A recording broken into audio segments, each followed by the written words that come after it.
Bien, continuamos con la última intervención de la mañana, en este caso a cargo del profesor Sanchidrián. José Luis lleva trabajando toda su vida en el arte paleolítico del sur, desde los primeros trabajos a la consolidación final de su tesis, y sigue en ello. Sigue ahora desde la Universidad de Córdoba, donde es profesor. Vamos de su mano a acercarnos a ese mundo del arte paleolítico en Andalucía. Muchas gracias, José Luis. Perdón por las cuestiones técnicas. Bueno, antes que nada, gracias, profesor Martínez, por la presentación y buenas tardes a todos y muchísimas gracias también a la organización por invitarme. Como vamos un poquito retrasado, voy a intentar ser rápido. Y la propuesta que me han hecho de la organización es dar una visión general del arte paleolítico en Andalucía, de manera que allá voy.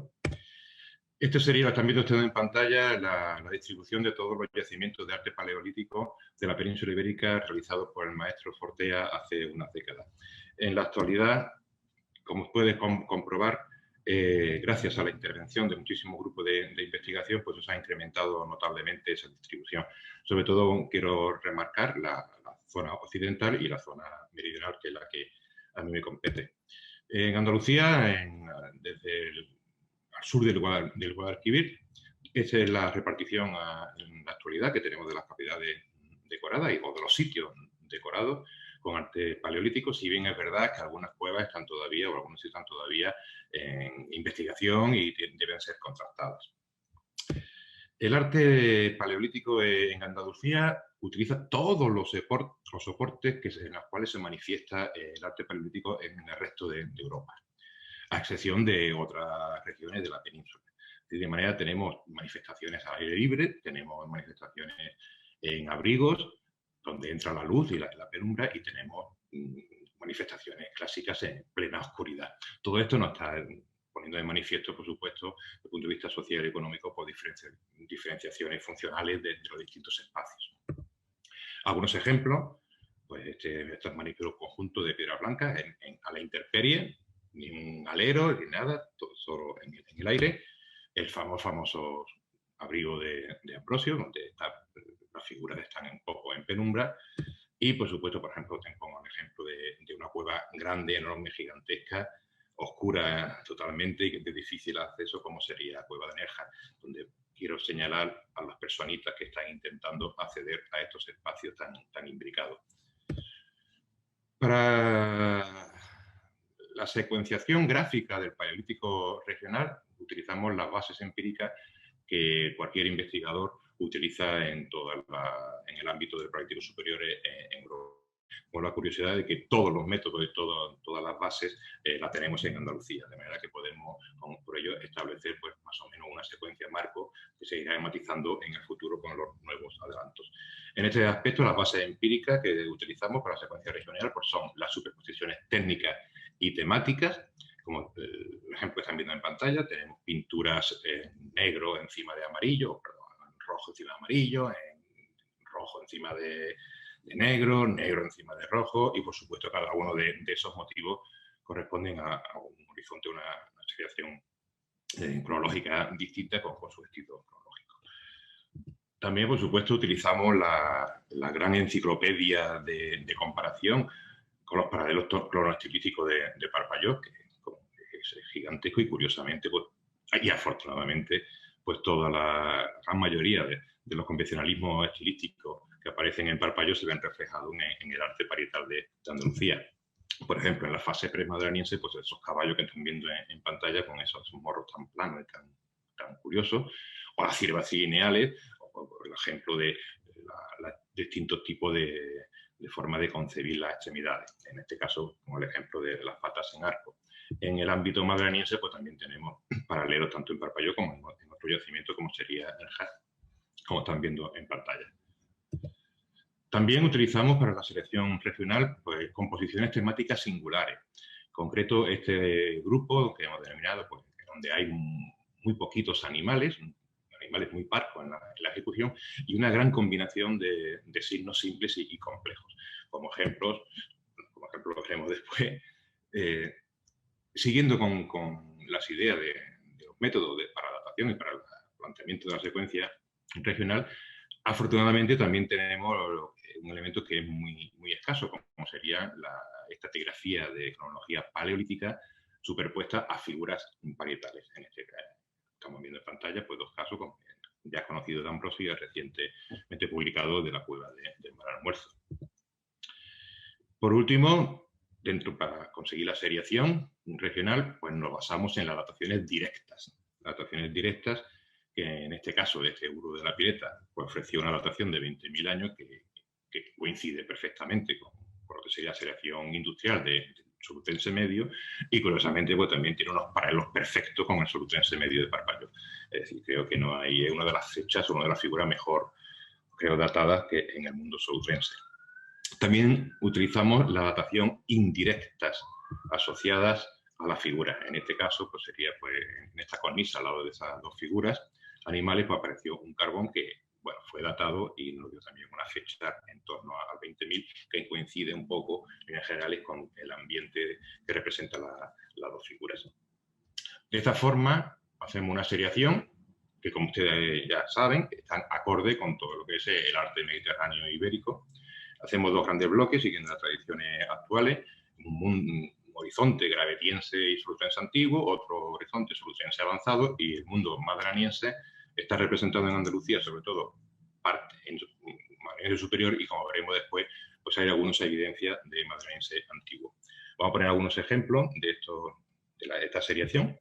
Por ejemplo, el arte gravetiense, pues bueno, empezaría con las típicas manos negativas, en este caso de Ardales, o las manos de reciente descubrimiento en la zona de Cádiz, como son estos yacimientos de la Estrella o de la Paloma. Curiosamente, todas estas manos andaluzas les falta, bueno, o meridionales, les falta el meñique. Y un compañero mío, vasco, pues ha comentado que quizás tenga razón, que esto sería el saludo peculiar de la gente del sur, así algo parecido a lo del señor Spock en Star Trek. Sí, el hombre posiblemente hay que profundizar por esa idea. En este horizonte, en este mundo antiguo, pues tenemos lo que hemos comentado antes de grandes composiciones de signos y muy poquitos animales. Estos signos suelen estar en combinaciones reflexivas, que incluso se puede sacar un poco la síntesis, la sintaxis, mejor dicho, de las composiciones. El ejemplo conocido, creo que por todo, pues sería Cueva Navarro, donde hay ese uro tan simple, tan escueto en el centro. Después están estos conjuntos de Cueva Navarro con tantos signos, de puntitos, rayitas, repletos por toda la cueva. Pero este mismo fenómeno también se encuentra en Cueva de Nerja, por ejemplo, como están viendo. En este caso está asociada a una cierva, no a un uro, pero la composición es bastante parecida. Es una playa de signos, rayas y signos simples en combinación que abarca pues, una gran superficie. Este fenómeno, curiosamente, acaba de también ser descubierto en una cueva de Cádiz, la cueva de los Márquez, donde quiero llamar la atención la similitud tan exagerada de este signo, que es prácticamente el mismo de Cueva Navarro, incluso tiene estas dos puntuaciones con las típicas convenciones de las líneas de puntos asociadas a los pliegues, tanto que aparece tanto en Cueva de Márquez como en Navarro, en Tardales, en Pileta, en Nerja, en todo este horizonte. También en este mundo que estamos hablando de la proliferación de signos, pues creo que es bastante conocido ya la asimilación, los paralelismos entre estos signos más o menos subcirculares de Navarro con los de la Pileta. En el mundo de los animales, como ya hemos establecido, tiene sus paralelos perfectos y casi son estereotipos clarísimos y copias con los elementos de Parpalló, como este ejemplo de la cueva del Moro, prácticamente al aire libre, con esas cabezas de caballo tan características, esos cuerpos desproporcionados, esos vientres abultados y por supuesto la convención tan clara que también aparece en Parpalló en estos primeros momentos de las extremidades delanteras. Esto mismo ambiente se ve en varios yacimientos de Andalucía, como el ejemplo que estamos viendo de Cueva de Nerja, con esos animales tan simple, de perfil absoluto, con las extremidades apenas indicadas, o este conjunto de abajo, donde tenemos la cierva lineal con este posible uro o caballo, que también pues, es un animal desproporcionado, en perfil absoluto general y apenas señaladas las características anatómicas. En el Solutrense avanzado, vemos en Andalucía pues, bueno, la intención de rellenar algo las figuras de animales, aunque siguen con los mismos convencionalismos arcaicos o simples o parcos, como sería esta figura de Nerja o este otro caballo que lo traigo en primicia para que todo el mundo lo conozca por primera vez, como sería este caballo del cuerpo listado, que tiene unos prototipos pues, bastante conocidos en Parpallós. El arte madraniense de Andalucía, pues el impacto del madraniense superior no es exactamente igual que en el norte, pero sí vemos que las figuras aumentan de tamaño y se acercan, a cierto modo, al naturalismo. O sobre todo, la siguiente imagen podemos ver, pues ya encontramos elementos anatómicos internos y elementos anatómicos externos y la figura más proporcionada. También es verdad que el impacto del madraniense superior en Andalucía está en muy pocos sitios y esperemos que bueno, se siga la investigación y que se pueda descubrir cuevas más espectaculares madraniense. Y también en el madraniense vemos en Andalucía la incorporación definitiva del mundo animal acuático. En este caso es el famoso pez de 2 metros de la cueva de la Pileta. Pero también en Andalucía tenemos últimamente un fenómeno muy curioso que no tiene nada que ver ni con los animales ni con los signos, que es lo que nosotros hemos llamado manchas rojas informes. Consideramos que estas manchas rojas informes tienen un amplio espectro cronológico y espacial.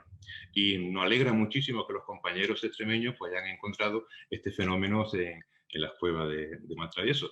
Yo invito a todos los compañeros y compañeras que revisen las cuevas porque estamos encontrando este tipo de fenómenos, sobre todo lo que veremos ahora que son las manchas de roce involuntarias, estamos encontrándolo en prácticamente todas las cuevas que visitamos, incluso turísticas. Entonces, simplemente hay que fijarse en los pasos naturales supuestos donde entraban las paleocomunidades y seguro que van a encontrar manchitas pequeñitas de diferente tamaño. En fin, este mundo de manchas rojas informes, para ilustrarlo le pongo este ejemplo de Cueva de Nerja, donde es una pequeña plataforma. Cueva de Nerja es muy caótica, pero aquí tiene una pequeña plataforma y este panel de aquí gigantesco, pues no es un lienzo donde se puede pintar ninguna figura, ninguna composición, pero en cambio en una prospección hemos encontrado pues, un raspador al pie y carbones que han sido datados en 24.000 y curiosamente este lienzo, si observan un poco, está lleno de manchas hechas con proyección de la boca, así el pigmento metido en la boca y escupido, no soplado, es directamente escupido.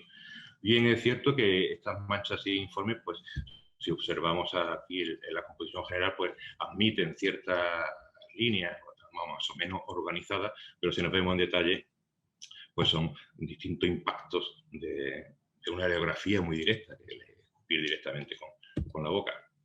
Pero esto sería un fenómeno de las manchas, pero hay otro tipo de manchas, como esta estalagmita, que prácticamente está la tinta plana de arriba a abajo, no sé si se ve. Uy, ¿qué pasa la siguiente? No sé si se ve un poco, está cubierta de carbonato cálcico, que lo intentaremos datar algún día, pero vamos, es otro fenómeno que no tiene nada que ver con este fenómeno de soplar. Hemos metido todo en el saco de manchas informes, pero cada una tiene una interpretación distinta.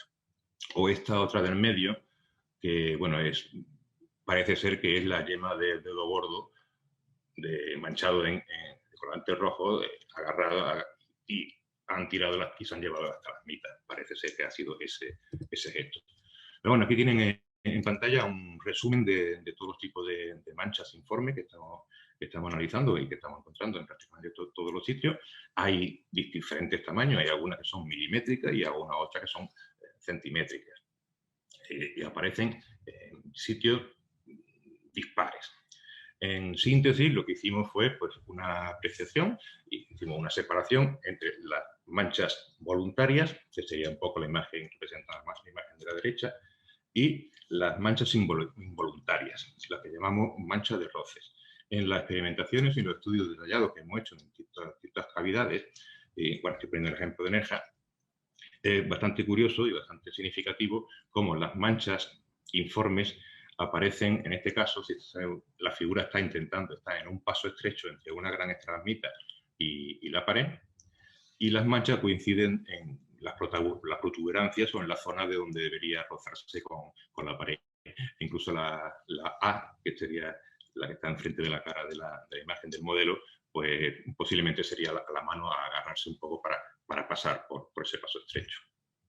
Para ilustrar todo este mundo de fenómenos de mancha, que insisto, que es multiinterpretativo, tiene muchísimas facetas, y no solamente hay algunas voluntarias y otras involuntarias, así que hay que tener en cuenta eso. Pues como digo, para ilustrar este mundo, pues hemos puesto, siempre poníamos este ejemplo de esta chica Simba, que bueno, que alude un poco al uso del colorante, tanto en el uso para pintar o para las cuestiones personales, ¿no? Quería llamar la atención sobre la importancia del contexto arqueológico interno de las cavidades para la interpretación las interpretaciones históricas que hacemos sobre el mundo del Paleolítico, sobre todo el uso y frecuentación de las cavidades. Siempre se ha pensado que el contexto arqueológico interno solamente está en sitios excepcionales, como la cueva Chauvet, la cueva Cruzat o la Garma. Les puedo asegurar que con un poquito de paciencia y mirando bien la superficie, podemos, incluso en cuevas turísticas, como sería la cueva de Nerja, ya saben ustedes que explotada turísticamente de forma, bueno, no quiero calificarlo, durante 60 años, pues se pueden encontrar todavía restos del contexto arqueológico interno que nos da muchísima información. Le pongo unos cuantos ejemplos. Podemos encontrar huesos, a la derecha pues, un pestén que ha sido utilizado como lámpara, industria lítica, ocre, restos de carbón de distintas actividades de iluminación y modificaciones del espacio interno. El contexto arqueológico interno nos da muchísima información. Entre una de ellas sería, por ejemplo, todo lo que es la cadena operativa del arte rupestre, siempre y cuando, claro, esté directamente relacionado. En este caso, el que he puesto para ilustrar, pues tenemos dos lámparas fijas paleolíticas que han servido para iluminar la ejecución del panel de los órganos de la cueva de Nerja. Pero también el contexto arqueológico interno nos informa sobre la vida útil, por llamarlo de alguna forma, de la cueva. Sí, las cuevas paleolíticas, para entender toda su morfología, para entender todas las actividades que se desarrollaron dentro, tenemos que analizar los cambios morfológicos que han acontecido a lo largo del tiempo. Le pongo el ejemplo que están viendo en pantalla de Cueva Morrón, que es una cueva paleolítica conocida de bastante tiempo.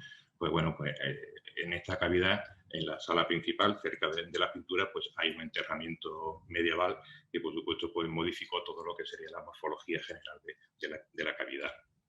Y nos habla de la utilización, la reutilización del espacio simbólico, si quieren ustedes, a lo largo del tiempo. El registro arqueológico interno es muy heterogéneo. Si tenemos pues, de pisada, impresiones, modificaciones geomorfológicas, extracción de material, depósito de materiales, si con huesos hincados, siles o herramientas diferentes, de manera que cada uno de estos elementos se pueden analizar perfectamente con todas las técnicas que tenemos en la actualidad y obtener inferencias arqueológicas diversas. En cuanto a los carbones que podemos encontrar en las cavidades, pues nos dan una información multifacética. Es impresionante la información que últimamente estamos obteniendo a través del estudio de los carbones. Para empezar, lo más clásico, el estudio de la antracología, de los restos carbonosos que encontramos en las cavidades, pues nos habla de las cuestiones paleoambientales. Pero también podemos sacar inferencias en función de las cuestiones de la gestión de los recursos leñosos y qué tipo de vegetales fueron utilizados para qué actividad, para la iluminación o para los hogares, por ejemplo. Y la datación de estos carbones pues, nos habla de las distintas fases de visita del yacimiento y, por ejemplo, también de las rutas de acceso a los paneles pintados. Y pongo el ejemplo este que están viendo en la parte superior, en la cual creo que la cabra conocida de Nerja, tras la prospección, se ha determinado todo el camino que se utilizó por quien pintaría o fue a visitar esta figura. Son los puntos azules, el camino del tránsito desde una parte de la cueva hasta el panel central donde están las figuras. Son restos de carbones, quizás procedentes de la iluminación de antorchas. Si ven, hemos datado el primero y el último, y las fechas pues, son bastante coherentes, que no coincidirían con el madreniense medio regional y, curiosamente, con un poco la atribución estilística de la cabra. También queríamos remarcar que últimamente hemos desarrollado un protocolo para la óptima caracterización de una lámpara paleolítica. Consideramos que la iluminación de las cavidades es fundamental para la interpretación. La interpretación no solamente artística, sino social y económica, si el tiempo que se tarda, los recursos necesarios, etc. Para eso sabemos que se utilizaban distintos instrumentos de iluminación dentro de la cueva, lo más clásico es la antorcha, pero también sabemos que tenemos lámparas fijas. Cualquier concavidad, tanto mueble como parital o estalamítica o fija en una cavidad, no se puede interpretar directamente que es una lámpara si no se le hace toda una serie de analíticas para corroborar que en ese sitio se ha utilizado ese espacio concreto, esa lámpara fija, como elemento de iluminación, y a partir de ahí pues ver el radio de acción de esa luz, si incide sobre los paneles y tal. Pero sí llamar la atención de que posiblemente, bueno, incluso yo también creo que bastantes hemos cometido el pecado de utilizar o analizar o ver cualquier concavidad natural o mueble e interpretarla rápidamente como lámpara. Pues bueno, consideramos que hay que hacer una serie de analíticas para realmente ver si ha habido una combustión e interpretarla. Bueno, no quisiera terminar sin exponer nuestra problemática sobre las dataciones directas del arte rupestre. Por supuesto, no es sin ánimo de crítica a nada, y por supuesto no quiero entrar en polémica para nada, porque no soy experto, no soy químico ni soy geólogo. Pero sí me gustaría exponer nuestra experiencia particular. Miren, desde el primer momento de la incorporación o del desarrollo del método con la embalada de datación directa del arte, estuvimos en la cabeza, y el embalada y todo su equipo vino a Andalucía, de manera que en 1998 tenemos las primeras dataciones de carbono 14 de arte rupestre en Andalucía. Las dataciones fueron espectaculares, ya las hemos comentado anteriormente, como ese seguro datado en 20.000, o esa datación indirecta también alrededor del 20.000 de Nerja. Les recuerdo que también, utilizando y aprovechándonos de la estancia de la embalada, pues intentamos datar el arte esquemático de pileta con estos resultados bastante coherentes, y sería la primera datación del arte rupestre pospaleolítico de la península ibérica. En el proyecto general de investigación de Cueva de Nerja, que empezamos en el 2008, debajo de este panel de las focas de Nerja, nos encontramos una sustancia carbonosa y rápidamente la fuimos a datar. Ahí están viendo ustedes en pantalla la datación que nos dio. Nos dio un 42 y más de 43. Esto enseguida pues nos planteamos la discusión y empezamos a ver las posibilidades de esta fecha. Lo primero que estaba claro es que la interpretación que hacíamos es que en el camarín de la foca, que está en un sitio muy recóndito de la Cueva de Nerja, pues había estado alguien hace 40.000 años. Después veíamos que la foca de Nerja pues, no tiene parangón ninguno con las representaciones del arte paleolítico europeo. Y claro, enseguida nos saltó la chispa de decir, bueno, esto coincide con los neandertales. Y además resulta que los neandertales en el sur y en la zona atlántica y el sur meridional de la península ibérica, pues aprovechan los recursos marinos, comen focas, en Gibraltar está atestiguado, y en varios yacimientos de la costa malagueña pues comen moluscos y mejillones. Es decir, planteamos la posibilidad de a ver si va a existir un arte neandertal. La cuestión es que fuimos uno de los primeros en advertir este tema, pero no lo hemos publicado nunca. Y nada más que lo hemos dado en un programa, en la información, en un programa de televisión. No lo hemos publicado nunca, y creo que nadie nos puede acusar de negar la capacidad cognitiva de los neandertales, porque lo queríamos plantear, y nadie nos puede acusar de antropocentrismo ni de racismo frente a los neandertales.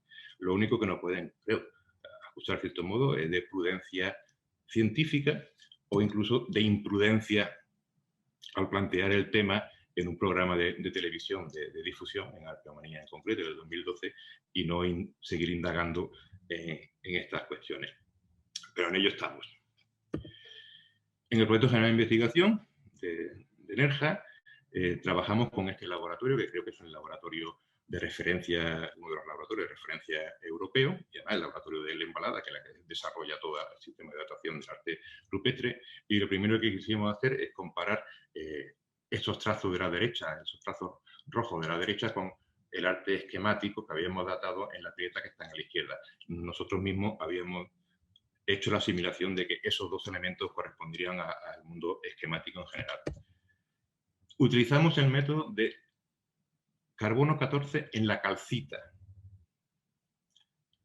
tanto del soporte como del pigmento, como de la calcita que cubre el pigmento. Y afortunadamente, pues nos salió un sándwich perfecto. Están viendo ustedes en pantalla un poco los datos. El soporte tiene 20.000 años, el pigmento tiene 15.000 y la calcita que recubre la parte derecha con los trazos tiene 12.000. Y bueno, estaba muy sorprendido porque utilizábamos el método carbono 14 en la calcita. También, viendo este tipo de manifestaciones, intentamos datar algunas figuras negras y efectivamente, pruebas de energía, y efectivamente nos volvió a salir esta fecha de 15.000. Si la paralizamos los dos, pues vemos que el 15.000 pues, coincide constantemente, de manera que pensamos que bueno, los magranienses antiguos en el resto de Europa pues hacen bisontes polícromos y tal, y bueno, pues la gente de Nerja pues hacen, en esta parte de la galería alta de la cueva de Nerja, pues hacen líneas y trazos enmarañados. Pero de manera, bueno, lo curioso es que, bueno, estamos planteando que aquí pues hay un fenómeno que es manchar las cuevas o marcar las cuevas con trazos negros en el madraniense o hace 15.000 años. Una vez que habíamos trabajado con este sistema de datación de la calcita por carbono 14, fuimos a trabajar con el uranio torio. Vamos a datar uranio torio la foca de Nerja y nos salió esta fecha, es decir, 300.000. 300.000. Ya no son neandertales, sino si quieren ustedes son heidelbergenses. Bueno, esta fecha para nosotros pues, nos llevamos las manos a la cabeza. Los compañeros que trabajan, que son los geólogos y los químicos que trabajan en el laboratorio, pues nos dijeron la solución va a ser en dataciones cruzadas, es decir, utilizar el método de carbono 14 y de uranio torio de la misma muestra. Y así lo hicimos. Cogimos esa pequeña costra de calcita que está encima de ese gran punto, lo datamos por carbono 14, nos salió 25, lo datamos por uranio torio, nos salió 25. Perfecto todo, maravilloso, sensacional, contentos de alegría y curiosamente, pues bien, podemos confirmar que en Cueva de Nerja han pintado los gravetienses. Ya teníamos la constancia de que estaban los gravetienses tanto en la ocupación de la secuencia estratigráfica como algunos carbones del interior. Pero bien, ya tenemos arte gravetiense bien fechado en Cueva de Nerja y más son puntitos. Aplicamos la misma técnica en otras manchas y nos salieron estos resultados. El uranio torio, 31.000 y el carbono 14, 16,15. De manera que la sorpresa o las caras que se me quedó pues pueden estar más o menos, creo que lo resume muy, muy fácil. Los compañeros, los geólogos y los químicos nos razonan de la siguiente forma. Es que existen recristalizaciones, es que el carbono muerto influye, que hay pérdida de uranio, que eso es un sistema abierto. En conclusión, los resultados, al menos nuestros resultados del sistema de datación de uranio torio, no siempre salen bien. Hay veces que sí y hay veces que no. La propuesta que nos hacen para la perspectiva del futuro es que hay que perfeccionar los protocolos. Y prácticamente lo tengo ahí resumido para que todo el mundo tenga presente la propuesta que nos han hecho, que es, si vamos a utilizar uranio torio, también utilizar otro cronómetro si puede ser carbono 14. Hay que hacer un estudio mineralógico para ver si hay proceso de disolución o transformaciones mineralógicas de la muestra. Que no solamente hay que datar la calcita que esté relacionada con el arte, sino también todas las láminas que están alrededor, o todo directamente sobre el arte, o lo que es la colada, tanto por arriba como por abajo, o si es una coliflor, pues, toda la formación. Y, por supuesto, también hay que comparar y hacer un análisis de las calcitas o de las formaciones de calcitas actuales, para comparar o ver si se ha ido el uranio o no se ha ido el uranio. En fin, yo soy historiador, yo no soy geólogo ni soy químico, pero bueno, en la publicación estas son las propuestas que nos hacen de protocolo. Y no me gustaría terminar, creo que no lo haya aburrido mucho, sin decirle que la gran parte de toda la información que novedosa que acabo de plantear, pues vienen de estos 4 proyectos: el proyecto general de investigación de la prueba de Nerja, el proyecto de datación de uranio torio, uranio protactimio y radiocarbono, dirigido por Eileen Balada, del proyecto B4Art, cuyo IP es Diego Gárate, y el proyecto de aprendizaje y desarrollo de la capacidad artística humana moderna, enfoque pluridisciplinar, dirigido por Olivia Rivero, que pues aglutina una serie de jóvenes profesionales que darán muchísimo que hablar en el futuro. Pues nada más, muchísimas gracias.